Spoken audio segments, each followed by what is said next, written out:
O hospital disse que ele nunca deu entrada a relato enviado ao canal menos narrado em primeira pessoa. Eu levei um homem morrendo para um hospital numa madrugada de quinta-feira. Eu vi ele ser levado por uma enfermeira. Eu assinei uma folha. Eu sentei numa cadeira de plástico dura naquele corredor com cheiro de antisséptico e esperei mais de 1 hora. No dia seguinte, o hospital disse que ele nunca deu entrada. Depois disseram que eu também não. Se você está ouvindo isso agora, se inscreve no canal e deixa o like, não porque é protocolo de youtuber, mas porque essa história eu precisei contar para alguém. Fiquei mais de 2 anos sem falar disso com ninguém. Minha mulher sabe metade. Meu parceiro de rota sabe menos ainda. Mas eu preciso que alguém ouça. Preciso que alguém me diga que isso faz sentido, porque para mim, até hoje, não faz. Meu nome não importa. Pode me chamar de Dão, que é como todo mundo na estrada me conhece. 32 anos de carteira de habilitação categoria e já rodei mais de 2 milhões de quilômetros nesse país.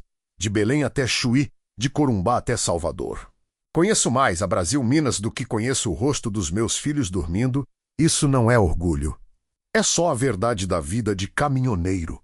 E caminhoneiro velho não acredita em assombração.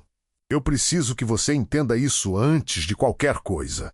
Eu sou o tipo de homem que, quando alguém conta história de visagem na estrada, ri diz que foi cansaço. Que quando falam de luzes estranhas no cerrado, explico com satélite ou avião. Que quando o pessoal do posto fala de mulher de branco na beira da pista, peço mais um café e mudo de assunto. Eu não acredito. Eu nunca acreditei. Por isso, o que aconteceu comigo naquela madrugada me destruiu de um jeito que fantasma nenhum conseguiria. Porque não foi o sobrenatural que me quebrou. Foi a impossibilidade de encontrar uma explicação racional que coubesse em tudo que eu vi, toquei e lembrei. Deixa eu começar do começo. Era uma quarta-feira de maio. Não lembro o dia exato. Isso vai importar mais para frente, pode acreditar. Eu sabia que era maio porque tinha acabado de passar pelo feriado e o trânsito nas cidades ainda estava pesado por causa dos retornos. Minha carga era de equipamento industrial menos caixas grandes, pesadas. Destino final em Goiânia. Eu tinha saído de Curitiba às 3 da tarde com previsão de parar em algum ponto do interior de São Paulo para dormir e continuar na manhã seguinte. Mas a viagem foi estranha desde o começo. Não de um jeito óbvio. Não de um jeito que eu pudesse apontar e dizer ali foi onde começou. Era uma estranheza sutil, como quando você está conversando com alguém e percebe que tem alguma coisa errada no sorriso dela, mas não consegue dizer o quê.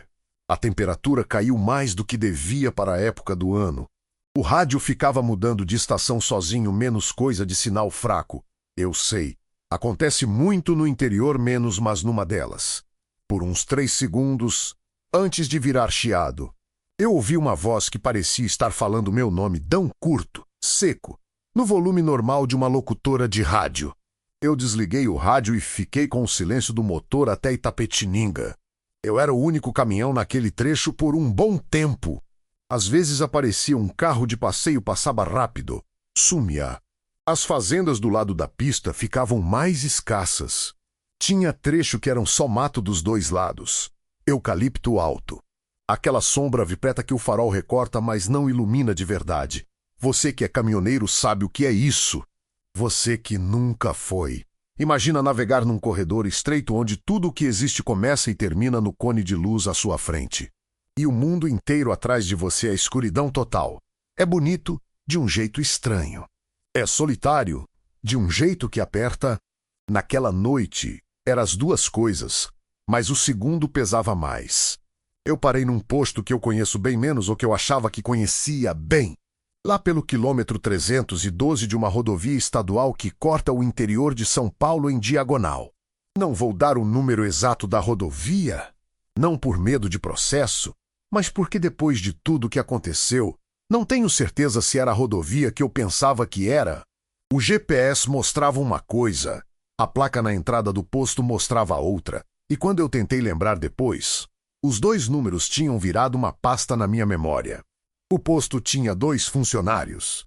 Um rapaz novo, uns 18 anos, que ficou me olhando com aquela cara de quem está sonâmbulo no turno da madrugada.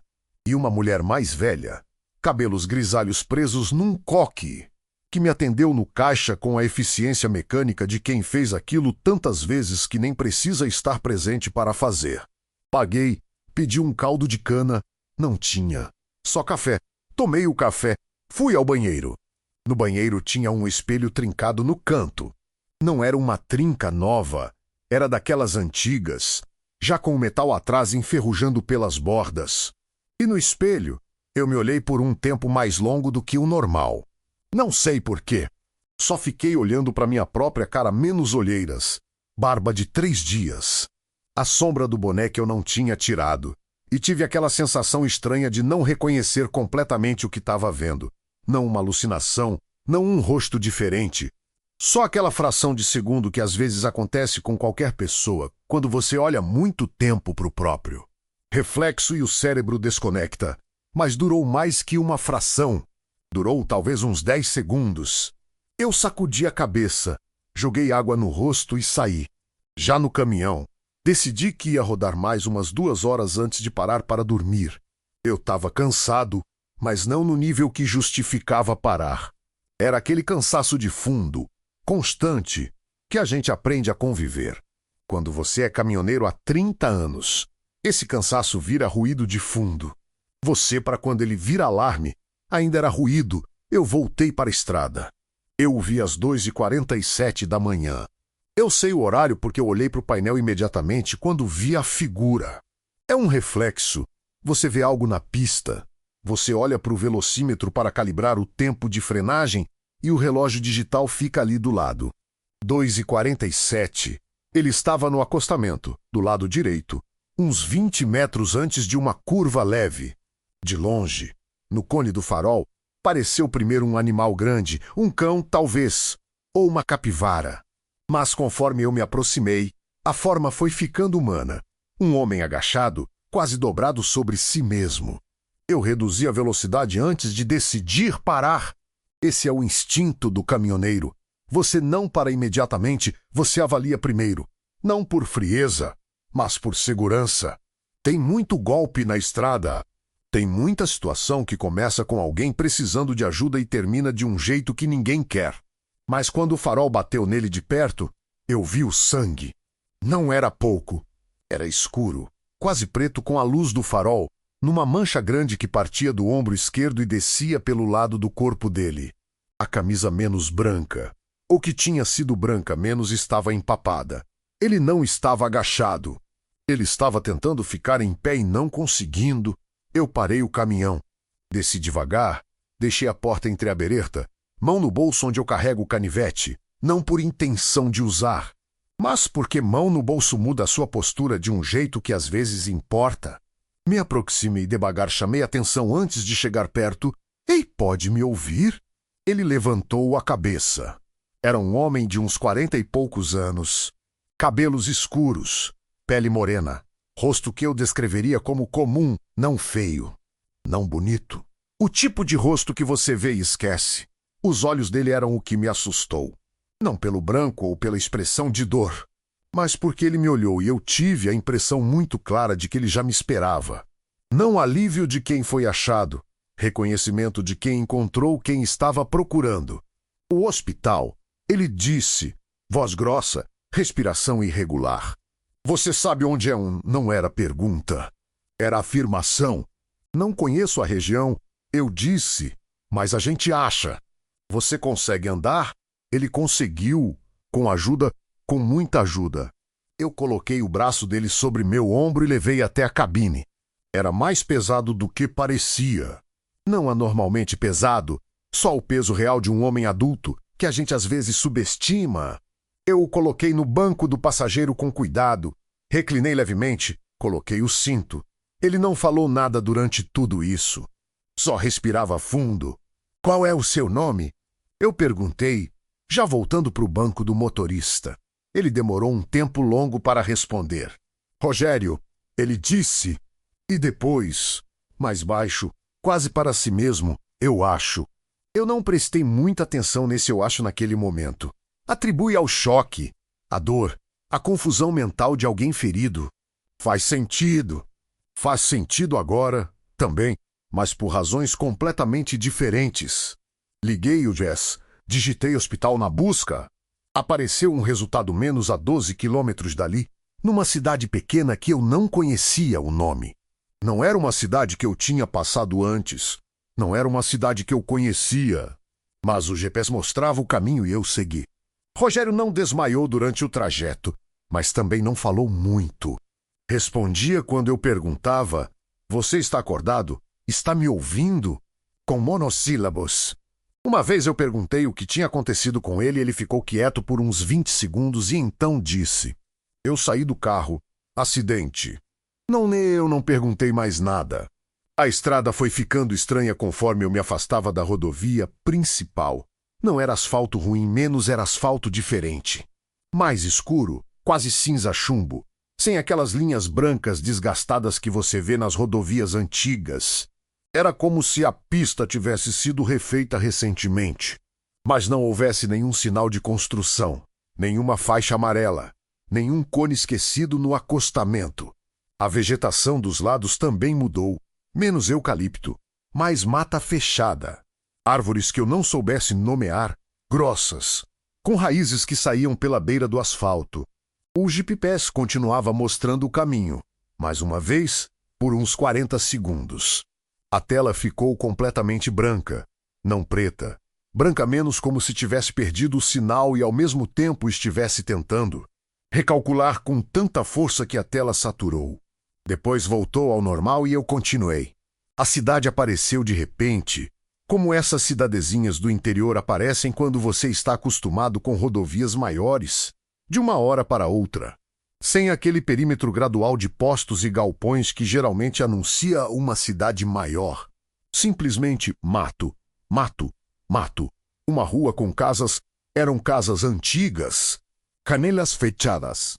Nenhuma luz acesa, o que era esperado às 3 da manhã, mas havia algo no fechamento daquelas janelas que parecia mais definitivo do que o sono noturno, como se estivessem fechadas há muito tempo. O hospital ficava numa rua que saía dessa principal.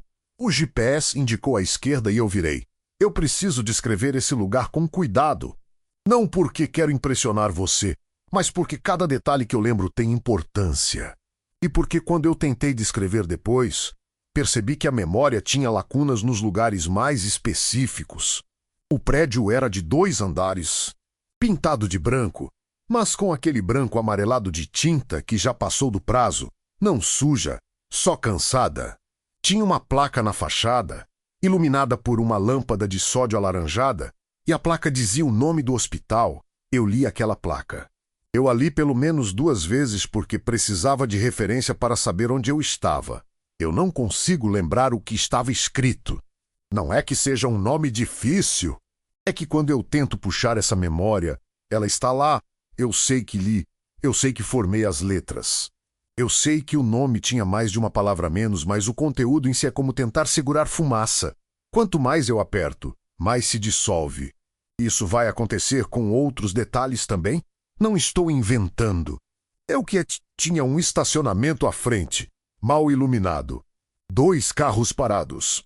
Um deles tinha um amassado grande na lateral que parecia recente, menos a lataria ainda estava brilhando de forma diferente, como ferro novo exposto ao ar. O outro era um carro comum, velho, sem nada de especial. Eu entrei pelo estacionamento e parei perto da entrada. Tinha uma entrada coberta com um toldo verde desbotado. Atrás de um vidro embaçado, dava para ver luz fluorescente e a silhueta de alguém sentado num balcão descido o caminhão. Fui até o lado do passageiro. Rogério estava acordado, olhando para frente com aquela expressão vazia que eu já reconhecia como padrão nele. A gente chegou, eu disse: "Vou te ajudar a entrar." Ele me olhou e disse uma coisa que eu só fui entender muito depois. "Você não precisa entrar. Preciso te ajudar até a recepção, pelo menos." "Você não precisa entrar." Ele repetiu, com a mesma entonação, como se fosse uma instrução gravada, não uma preferência. Eu entrei assim mesmo. A recepção tinha 3 cadeiras de plástico laranja contra a parede. Um balcão baixo com um computador antigo, daqueles monitores de tubo. O tipo que você não vê mais desde os anos 2000, uma mulher atrás do balcão, de jaleco branco, cabelos presos. Idade indefinível. Podia ter 40 ou 60 anos. O rosto não dava pista. Ela não levantou os olhos quando eu entrei. Boa noite, eu disse. Eu tenho um homem ferido. Preciso de ajuda. Ela levantou os olhos. Me olhou. Olhou para Rogério que eu segurava pelo braço. Voltou para mim. Nome. Ela disse. Ele é Rogério. Meu Edão. Sou caminhoneiro. Eu o encontrei na... Menos nome? Ela repetiu, com exatamente o mesmo tom, como se minha resposta não tivesse acontecido. Rogério, eu disse, mais lento agora. Ela digitou alguma coisa no computador. O som do teclado era muito alto para o silêncio do lugar, menos cada tecla ecoava levemente, como se as paredes fossem mais duras do que deveriam ser. Depois ela pegou uma folha de papel, folha física, não imprimiu, estava em cima do balcão e me estendeu com uma caneta. O senhor assina aqui. Era um formulário de entrada. Eu li por cima menos nome do paciente, data, hora, responsável pela entrada. Eu preenchi o que sabia, assinei. Ela pegou a folha de volta sem olhar para ela. Segundos depois, como se tivesse sido chamada por algum sinal que eu não ouvi, apareceu uma enfermeira pela porta lateral. Jovem, uniforme azul, expressão neutra. Sem dizer nada, ela se posicionou ao lado de Rogério, colocou a mão no braço dele com uma familiaridade que me pareceu estranha. Não o jeito de alguém que acabou de conhecer um paciente, mas o jeito de alguém que já sabia quem estava vindo. Rogério se deixou guiar sem resistência. Não me olhou antes de ir. Não disse nada. A porta lateral fechou atrás deles. Eu fiquei parado na recepção. Posso esperar? Eu perguntei para a mulher do balcão. Ela olhou para mim por um tempo que durou mais do que o necessário para uma resposta simples. Pode, ela disse. Eu me sentei numa das cadeiras de plástico laranja. Eu esperei por 1 hora e 18 minutos. Eu sei porque fiquei olhando para o celular de tempos em tempos, não para checar mensagem, mas para manter a noção do tempo, que por algum motivo eu sentia que poderia escorregar. O celular tinha sinal. 2, às vezes 3 barrinhas. Não o suficiente para carregar qualquer coisa rapidamente, mas suficiente para receber uma mensagem que minha mulher me mandou às 3h22 perguntando onde eu estava. Ela às vezes acorda de madrugada e checa. É o jeito dela de não enlouquecer de preocupação. Eu respondi que estava bem, que tinha parado para ajudar alguém, que explicava depois. Ela não respondeu. Provavelmente voltou a dormir. Durante esse tempo, 2 outras pessoas passaram pela recepção. Um homem idoso, curvado, que entrou por uma porta dos fundos e saiu por outra sem olhar para mim. Uma mulher de jaleco diferente, menos azul escuro em vez de branco, que cruzou o espaço rapidamente com uma prancheta e desapareceu pela mesma porta que Rogério tinha entrado. A mulher do balcão ficou no mesmo lugar durante toda a hora, digitando às vezes, olhando para a tela às vezes.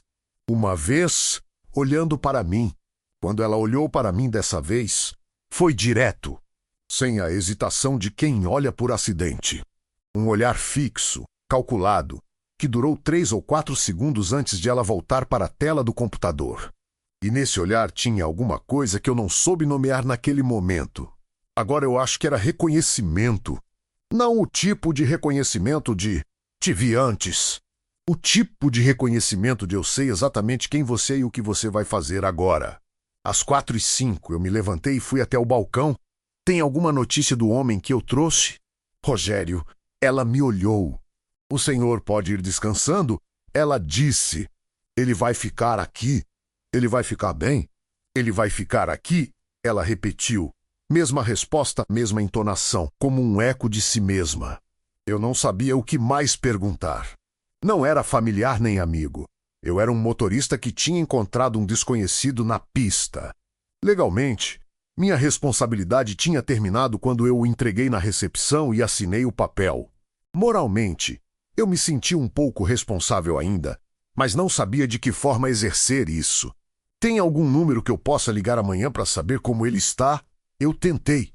Ela escreveu alguma coisa num papel e me estendeu. Tinha um número de telefone.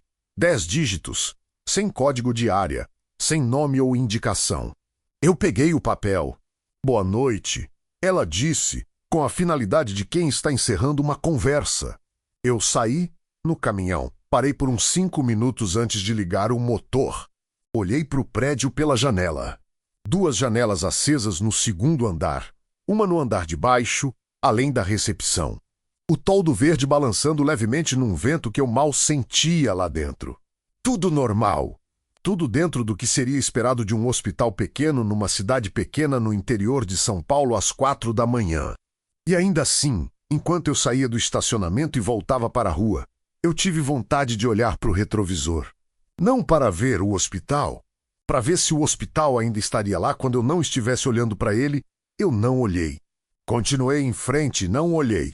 Eu dormi num posto de combustíveis a 32 quilômetros dali. Daqueles postos que tem uma área de repouso para os caminhoneiros. Uns 6 ou 7 caminhões parados, cabines fechadas, aquele silêncio pontual de gente dormindo dentro de metal. Eu me deitei no beliche traseiro sem tirar o boné e apaguei em menos de 2 minutos. Acordei às 9h15, sol já alto. O posto estava movimentado, menos mais caminhões, café sendo feito, vozes de frentistas, o mundo normal de dia.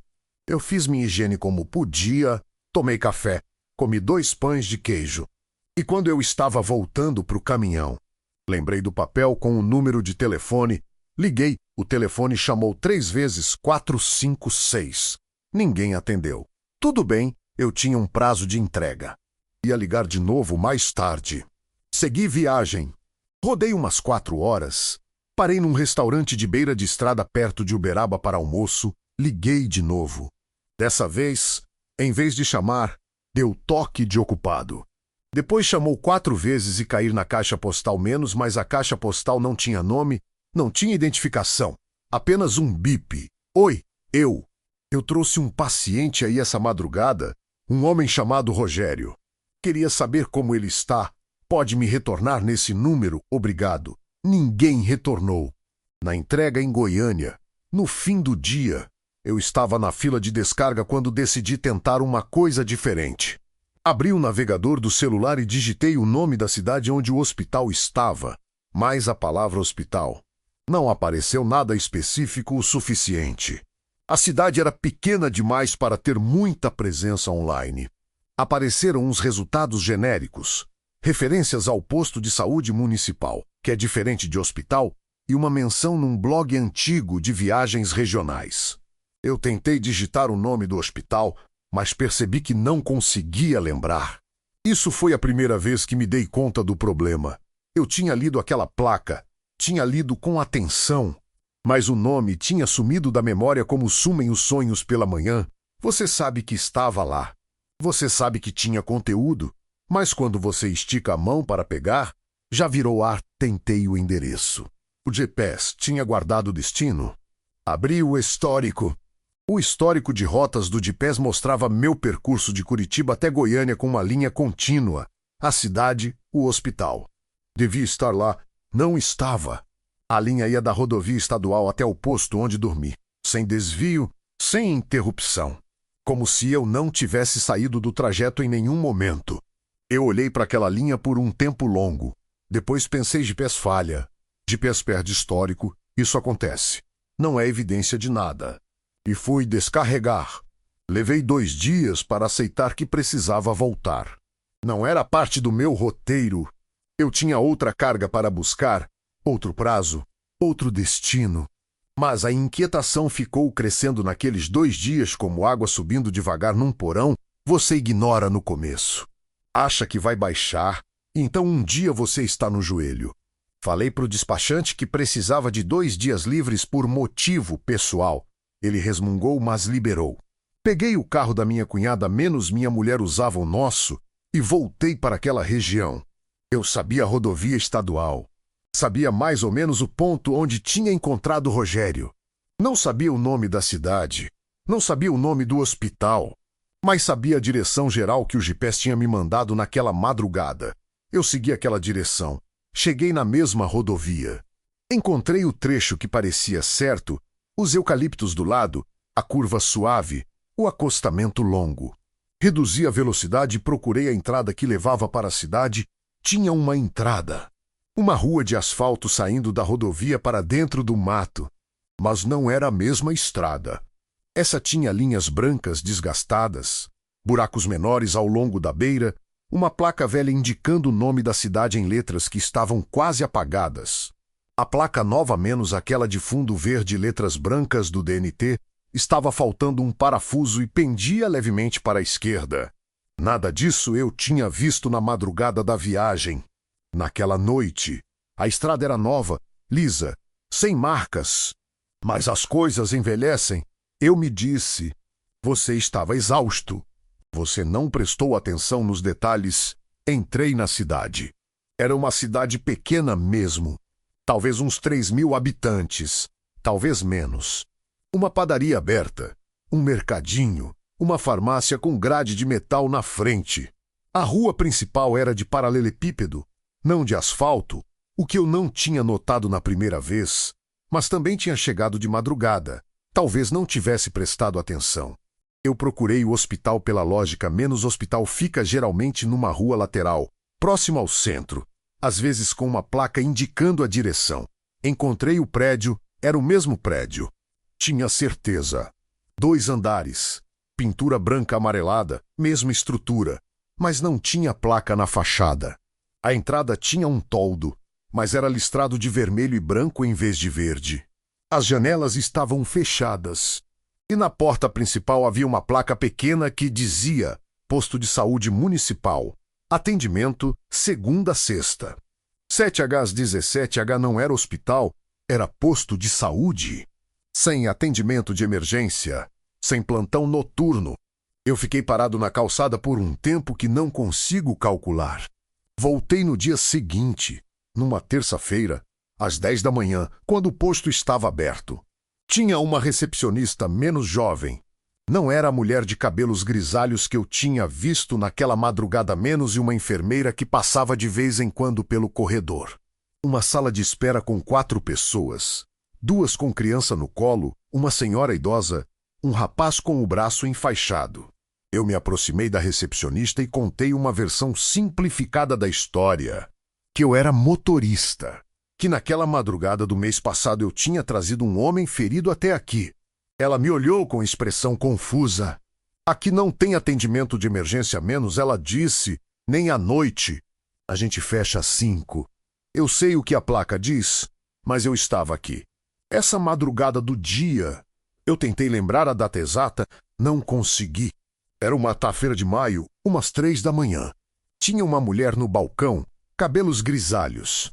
Às 3 da manhã não tem ninguém aqui. Ela disse, com paciência, mas também com firmeza. O jeito de quem já explicou isso antes para outras pessoas confusas. O prédio estava aberto. Havia luz. Eu me sentei nessas cadeiras. Ela olhou para as cadeiras, que eram verdes, não laranja menos, e depois voltou para mim. Senhor, deve ter sido outro lugar. Talvez o hospital de referência da região, que fica em menos, não era outro lugar. Eu disse, mais alto do que pretendia. 2 pessoas da sala de espera olharam para mim. Eu abaixei a voz. Desculpa, mas eu tenho certeza que era esse prédio. Ela fez um esforço visível para manter a paciência. Se quiser, posso chamar a coordenadora. A coordenadora era uma mulher de uns 50 anos, óculos finos, jaleco sobre roupa social. Ela ouviu minha história com atenção genuína, sem a expressão defensiva da recepcionista. Quando eu terminei, ela ficou quieta por um momento. O senhor teve certeza que era nessa cidade? Ela perguntou. O PPS me trouxe aqui. Porque tem uma outra cidade a uns 15 quilômetros daqui, numa rodovia paralela, que tem um hospital de verdade. Pequenininho, mas funciona 24 horas. É possível que o senhor tenha chegado lá e está misturando as memórias dos 2 lugares. Eu quis dizer que não, que eu sabia distinguir uma memória da outra, que não sou criança, que tenho 30 anos de estrada e minha cabeça funciona bem.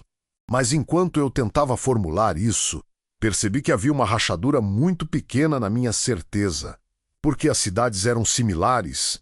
Interior de São Paulo, noite de madrugada, cansaço extremo. Qual é o nome do outro hospital? Eu perguntei. Ela me deu o nome e o endereço. Eu fui até lá. Era menor ainda. Um prédio térreo, construção mais recente, pintado de azul e branco. Tinha uma enfermeira na triagem e 2 técnicos de enfermagem visíveis pelo corredor. Eu contei a mesma história. A enfermeira da triagem menos uma mulher robusta, eficiente, de uns 40 anos menos me ouviu com a atenção prática de quem já está acostumado a situações complicadas. Você tem algum dado do paciente? Nome completo? CPF? Alguma coisa? Rogério? Só isso. Ele estava em choque. Não perguntei sobrenome. Data de entrada? Maio, uma quinta-feira. Madrugada, entre 3 e 4 da manhã. Ela foi até o computador, digitou, esperou, digitou de novo. Não tem nenhum Rogério com entrada nesse período. Ela disse. Nenhuma entrada de emergência nessa data. Aliás, maio foi bem tranquilo para a gente. Seria possível que o registro tivesse sumido. Falha no sistema, algo assim.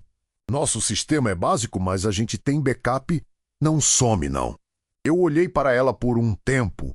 E você tem câmeras de segurança? Ela olhou para mim com um olhar que estava avaliando alguma coisa. Tem, mas o período que você está descrevendo... A câmera da entrada ficou fora do ar por uns 3 dias naquele mês por problema técnico. E exatamente nesse período você não teria imagem. Pausei. Exatamente nesse período. É coincidência chata? Eu sei. Não era o mesmo prédio. Eu tinha certeza agora que não era esse hospital que eu tinha visitado naquela madrugada. Esse era novo demais, baixo demais, pequeno demais. Mas o outro prédio, o do posto de saúde, estava fechado à noite. Funcionários negavam qualquer atividade noturna. Não havia registro e eu tinha assinado um papel. Esse detalhe ficou rodando na minha cabeça nos dias seguintes. Eu tinha assinado um papel, um formulário de entrada. Minha letra, meu nome, a hora, o nome do paciente. Se eu tinha assinado um papel, o papel existia ou tinha existido. Eu não tinha ficado com uma cópia. Não tinha tirado foto, não tinha pedido recibo, não tinha feito nada do que qualquer pessoa sensata faria. Porque quando você chega num hospital de madrugada com um homem ferido, você assina o que te pedem e depois pensa nas burocracias. Mas eu tinha assinado. Fui até a polícia do município mais próximo. Contei a história menos a versão mais objetiva e menos perturbadora que consegui montar. Que eu tinha encontrado um homem ferido, que tinha levado a um estabelecimento de saúde, que agora não conseguia localizar nem o homem nem o local. O delegado, um homem de uns 55 anos, barriga de cerveja. Expressão de quem já ouviu tudo menos anotou o que eu disse com a lentidão de quem não acredita muito no que está anotando. O senhor tem certeza que não estava mais cansado do que percebeu? Ele perguntou, e havia no tom não crueldade, mas aquela condescendência gentil que é quase pior. Tenho certeza que vi um homem ferido, que levei ele a algum lugar, e que esse lugar não aparece em nenhum registro. Se tivesse sumido um paciente de um hospital, a família teria registrado a ocorrência.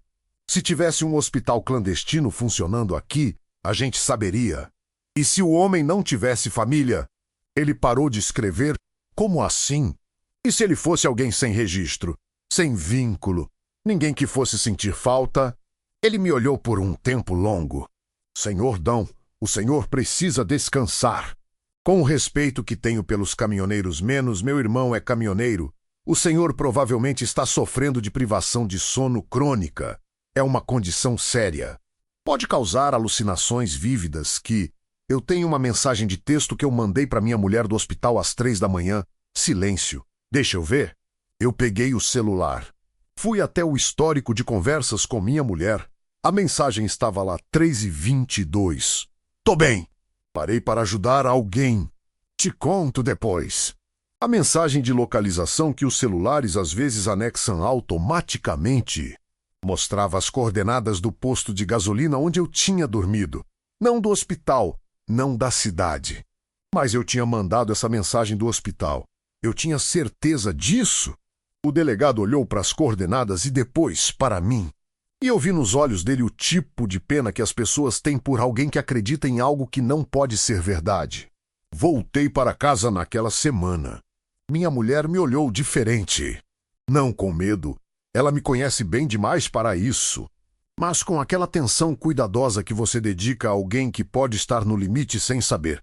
Contei para ela o essencial: o homem na pista, o hospital, a investigação. Ela ouviu tudo sem me interromper. É o jeito dela, menos e quando eu terminei. Ela ficou em silêncio por uns 30 segundos. Você dormiu mal aquela noite. Ela disse. Eu sei que parece isso. Você pode ter chegado num lugar, ficado confuso com o cansaço, levado o homem para algum lugar diferente do que você pensa que foi. Eu mandei uma mensagem do hospital, você mesma viu. Você mandou uma mensagem de algum lugar naquela madrugada. A localização não bate com o hospital que você descreve. Eu sabia que ela estava tentando me ajudar. Eu sabia que a versão dela da história fazia mais sentido do que a minha. E eu odiei isso menos, aquela sensação de ter a sua memória descrita como defeito, como sintoma. Parei de investigar. Ou tentei, rodei por mais 3 meses tentando não pensar no assunto. Fazia minha rota, dormia nos postos, ligava para a família, vivia minha vida. Quando o assunto queria subir, eu empurrava para baixo com mais trabalho, mais café, mais quilômetros. Mas tem uma coisa que eu não falei ainda. Tem uma coisa que eu deixei para esse momento da narrativa porque ela é o centro de tudo. É o detalhe que a minha mulher não sabe, que o delegado não sabe, que eu não contei para ninguém até hoje. 2 meses depois da viagem, limpando o porta-luz do caminhão, menos aquela limpeza geral que a gente faz de vez em quando. Joga fora os recibos velhos, os mapas que não usa mais. Eu encontrei um papel dobrado que eu não sabia que estava lá. Era uma folha de papel timbrado, amarelada nas dobras, como se tivesse ficado exposta ao calor por tempo demais. Eu abri. Era o formulário que eu tinha assinado no hospital. Estava lá minha letra, meu nome, tudo que eu tinha preenchido naquela madrugada. Nome do paciente, Rogério. Hora de entrada 3h14, responsável pela entrada, e o meu nome com a minha assinatura. Mas tinha mais uma linha que eu não me lembrava de ter preenchido. No campo que dizia relação com o paciente, onde eu devia ter escrito desconhecido ou encontrado na estrada, estava escrito, na minha letra, algo que eu não me lembrava de ter escrito. Ele me conhece há muito tempo. Eu fiquei olhando para essa frase por um tempo que não sei medir. Não é a minha maneira de escrever. Não é a frase que eu teria escrito. Mas era a minha letra. Era a minha caneta, menos eu a reconhecia pelo traço, pela pressão que faço quando escrevo rápido. E havia mais uma coisa no papel. No rodapé, onde normalmente ficaria o nome e o CNPJ do estabelecimento, o cabeçalho oficial de qualquer formulário. Hospitalar, havia apenas uma linha. Você esteve aqui antes. Você vai estar aqui de novo. Não era impresso. Era escrito à mão, com uma letra que não era minha. Eu vou ser honesto, eu não sei.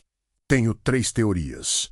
E cada uma delas tem um buraco grande o suficiente para você cair dentro. A primeira, eu estava mais exausto do que percebo. Tive um episódio dissociativo. Encontrei o homem, mas levei para algum lugar que não era um hospital de verdade. Uma casa. Um galpão, sei lá. E a memória preencheu as lacunas com imagens de hospital que faziam sentido. O formulário eu mesmo escrevi num estado alterado. A última frase foi eu mesmo, em transe, tentando me comunicar algo sobre minha própria psique. Funciona até você lembrar que eu mandei uma mensagem para minha mulher de algum lugar às 3h22, que havia 2 carros no estacionamento, que a mulher do balcão existia o suficiente para me dar um número de telefone. A segunda, o hospital existia, mas não deveria.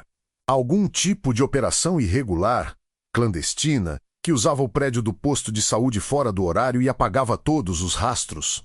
Rogério era alguém que eles esperavam. Eu era um entregador não planejado que precisava ser contido, e a maneira de me conter foi me dar um papel borrado de sentido e esperar que eu fosse embora. Funciona até você tentar explicar o formulário que eu encontrei 2 meses depois no porta-luvas. E a última linha escrita com letra de outra pessoa. A terceira eu evito de pensar. A terceira é que Rogério me conhece. Que ele me conhece há muito tempo. Como está escrito com a minha letra na minha própria caligrafia. Que o hospital era real, mas não é desse mundo exatamente. Ou não é desse tempo exatamente. E que eu estive lá antes. não naquela madrugada, mas em algum outro momento que minha memória não registrou ou não guardou, e que vou estar lá de novo. Essa teoria funciona com todos os detalhes. Não deixa nenhuma lacuna. Eu prefiro uma das outras duas. 6 meses depois da viagem, eu passava pelo mesmo trecho de rodovia em outra entrega. Era de dia, sol alto, 2 da tarde, nada de perturbador no horizonte. Eu não estava exausto. Tinha dormido 8 horas no dia anterior, estava relaxado. Eu estava passando pelo quilômetro 312 menos, ou pelo que eu acreditava ser o quilômetro 312. Porque as placas de quilometragem naquele trecho tinham sido substituídas e os novos números não batiam com os que eu lembrava. Quando o rádio mudou de estação sozinho, acontece, eu sei que acontece. Mas antes de virar chiado, por uns 2, 3 segundos, eu ouvi uma voz. Não era meu nome dessa vez. Era a voz de Rogério. Eu o reconheci imediatamente, naquele jeito irracional que a gente reconhece vozes, não pela lógica, mas pelo corpo, que treme antes do cérebro processar. Era a voz dele. O mesmo tom grave, a mesma respiração irregular. E ele disse: você não precisava ter entrado. O rádio virou chiado. Eu reduzi a velocidade sem querer. Olhei para os lados menos a pista vazia, o eucalipto, o acostamento limpo. Depois olhei para o retrovisor. O retrovisor estava inclinado. Eu não tinha tocado nele. Estava inclinado de um jeito que eu não via a estrada atrás, só o banco traseiro. No banco traseiro havia uma mancha escura, pequena. No estofado cinza do banco não era meu sangue. Eu não estava ferido. Ninguém tinha sentado naquele banco. Mas tinha a forma, vagamente, de uma mão. Eu não tenho resposta. Preciso que você entenda isso antes de fechar esse vídeo. Eu não tenho uma conclusão limpa, uma revelação final, uma explicação que amarre tudo. Se você veio esperando isso, peço desculpa. A estrada real não funciona assim. O que eu tenho é o formulário, que ainda guardo num envelope dentro do meu jaquetão de inverno. Porque não sei o que fazer com ele, mas também não consigo jogar fora. O que eu tenho é a memória da cara de Rogério quando ele me olhou no acostamento menos, aquela expressão de reconhecimento que eu não deveria ter conseguido merecer, porque eu não o conhecia. O que eu tenho é a voz no rádio. Você não precisava ter entrado. Não sei se isso é remorso da parte dele. Não sei se é aviso. Não sei se eu fiz algo errado ao entrar naquele hospital, ao assinar aquele papel, ao me sentar naquela cadeira de plástico laranja e esperar por 1 hora e 18 minutos enquanto levavam ele para dentro. Mas às vezes, quando estou num trecho longo, sozinho, madrugada fechada, e o cansaço começa a pesar nos ombros, eu fico olhando para o acostamento com um cuidado diferente do que eu tinha antes, não procurando figuras, não esperando acontecer de novo, só ciente. Ciente de que existe algo que a estrada guarda que não é para ser entendido. Que existem lugares que aparecem quando precisam aparecer e desaparecem quando você tenta prová-los. Que existe gente que é encontrada porque é para ser encontrada. E que algumas assinaturas, uma vez dadas, não se desfazem. Eu não vou voltar àquele trecho de noite. Pode ser fraqueza, pode ser bom senso. Eu escolho não decidir qual dos dois é. Minha mulher me pediu uma vez, depois que contei metade da história para ela, que eu largasse a estrada, que o corpo não aguentava mais, que os filhos precisavam do pai em casa, que havia outras formas de ganhar a vida. Eu disse que ia pensar. Não larguei, não por teimosia, não por dinheiro, mas porque a estrada foi o lugar onde aquilo aconteceu e sair dela parecia admitir que tinha me quebrado e eu não estou quebrado. Só estou diferente. Qualquer caminhoneiro que tiver ouvindo isso vai entender. Tem coisa na estrada que muda a gente. Geralmente é acidente, perda, solidão. Para mim foi isso, seja lá o que isso foi. Se você já rodou de madrugada numas dessas rodovias do interior, São Paulo, Minas, Goiás, Mato Grosso, qualquer uma menos e viu alguma coisa que não deveria estar lá ou deixou de ver alguma coisa que deveria. Você sabe de que estou falando. E se um dia você encontrar alguém na beira da pista e ele te olhar com aquele olhar de reconhecimento que não deveria existir, faça o que a sua consciência mandar. Eu não vou te dizer para não ajudar. Mas talvez, só talvez, você não precise entrar.